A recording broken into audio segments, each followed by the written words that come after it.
Welcome to Cross Politic Midweek 5-Minute Fix. We are going to talk about welfare. Ooh. Politics and welfare. We still got Senator Dan Foreman. Yes, Dan is still with us. I think our heart's desires are to take care of people. The church's heart's desire should be to take care of people. And the weakest, the broken, the orphans, the downtrodden, the orphan, the widow. I mean, that's true, James. That's true and undefiled. True and undefiled religion is to help the orphan, the widow, in their despair. But the welfare state's not doing that. How dare you? It's look at me.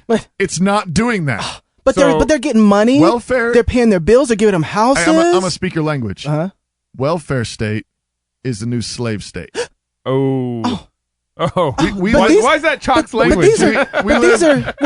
These are well-meaning people. Right. Just like all those slave owners were. Oh man, I ain't got nothing to say. So I was down in California. I'm speaking at a conference years ago, maybe 4 years ago, and there's this lady there who's the executive director of a workforce board down in California. You might be familiar with the workforce system in Idaho. In the workforce system, one of their it's a government system that helps the unemployed find jobs, that helps people who are kind of down and out, helps disperse the unemployment insurance. Sure. So if you're unemployed, all that stuff, right?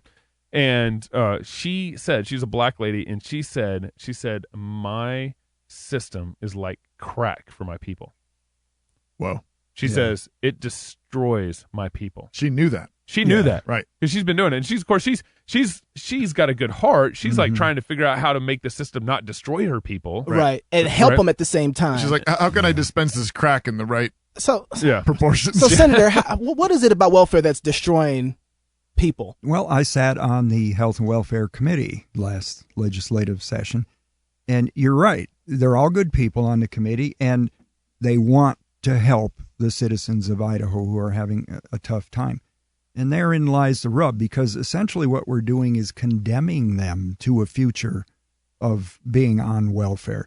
We're treating the symptom with our state welfare programs. We are not treating the problem. The problem should be, or the question we should be asking is, why in the greatest state, Idaho, in the greatest nation on earth, the United States of America. Yeah, my wife would agree with you. She's from Texas. Amen. So am I. Why do we have so many people presenting themselves to the state government saying, I can't get by unless you give me more free stuff, more money, more whatever? That's at the core of the real problem. Now, I say the solution is education and jobs. If we can get our people educated and get them trained and get them out in the workforce, they'll do the rest, because Idahoans are strong-willed people. They don't want to be on welfare, but our system breeds generations of welfare recipients because we give them too much too quickly. Right.